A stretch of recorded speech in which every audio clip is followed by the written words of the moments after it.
천mon의 키스보다 달콤하고 그 어떤 향긋한 술보다도 달콤해서 절대 끊을 수 없는 것이 바로 커피라고 바흐가 말했다고 합니다. 수천 가지의 매혹적인 맛과 향을 가진 커피의 세계. 오늘도 바리스타 김효진 강사님과 함께하겠습니다. 안녕하세요. 안녕하세요.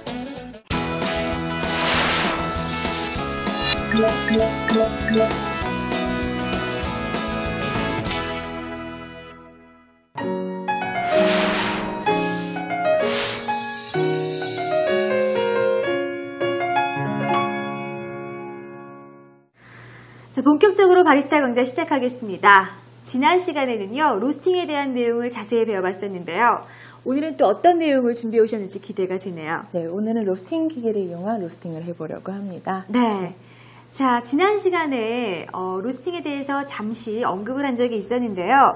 로스팅을 어떻게 하느냐에 따라서 맛과 향이 달라진다고 하셨습니다. 자, 그러면 네. 로스팅에 대해서 간단하게 좀 짚고 네. 오늘 시작해보죠. 네, 커피 로스팅은요, 커피 생두에 열을 가해서 맛과 향이 내주는 과정을 말을 하는데요. 이 로스팅 과정을 거쳐야지만 커피 특유의 맛과 향과 색을 낼 수 있습니다. 네. 이 로스팅은 로스팅 기계의 성능, 로스팅의 기술, 그리고 생두의 선택이 다 중요하다고 볼 수 있습니다. 네. 자, 로스팅을 기계를 이용해서 하는 것과 우리 앞서서 전 시간에 그 수망을 이용해서 로스팅을 했었잖아요. 두 가지를 비교해 봤을 때 어떤 차이가 있는지 좀 설명해 주세요. 네, 지난 시간에 했던 수망 로스팅은요, 최상의 맛을 낸다라기보다는 최상의 신선함을 즐길 수 있다는데 의의를 가져야 될 것 같고요. 네. 이 기계를 이용한 로스팅은요, 조금 더 깊은 맛을 내주고 풍부한 향을 내준다라고 볼 수 있을 것 같습니다. 네. 아무래도 이 로스팅기의 성능에 따라서 그 맛과 향이 상당히 차이를 보일 것 같은데요. 자, 그러면 어떤 차이를 보이는지 좀 설명을 해주셨으면 좋겠어요. 네, 맞습니다. 일단은 로스팅 기계에 따라서 맛이 굉장히 달라질 수가 있습니다.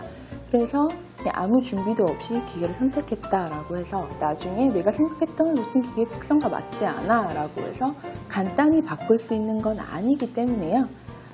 구매하시기 전에 각각 로스팅 기계의 특성을 잘 파악하고 구매하는 게 중요하다라고 볼 수 있을 것 같습니다. 아무래도 커피는 만드는 과정이 상당히 섬세하다 보니까 이 로스팅기의 기능도 상당히 중요할 것 같지만요.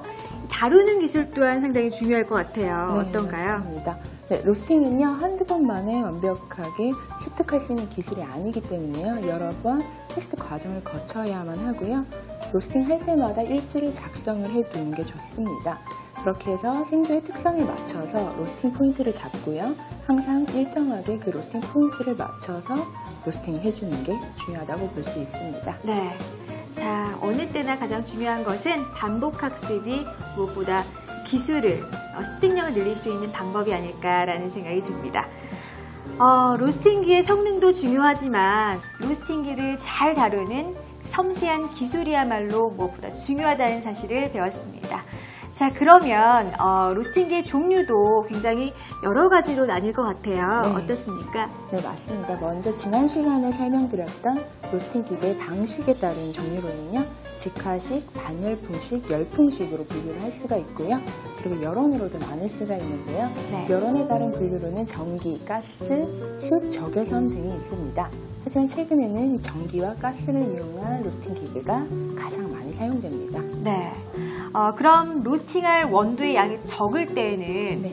큰 로스팅기를 사용하는 것이 굉장히 비효율적이라는 생각이 들어요. 네. 적은 용량을 사용할 수 있는 그런 로스팅기도 시중에 나와 있나요? 네, 맞습니다. 굉장히 적은 양을 볶을 수 있는 가정용으로 쓰이는 핸드 로스터가 있고요. 그리고 일반 샵에서 테스트용으로 쓰이는 샘플 로스터, 그리고 보통 로스터리 샵에서 가장 많이 사용되는 소형 로스터, 그리고 대부분 커피 도소매업을 하는 곳에서 가장 많이 사용되는 중형 로스터, 대형 로스터 등으로 분류할 수 있습니다.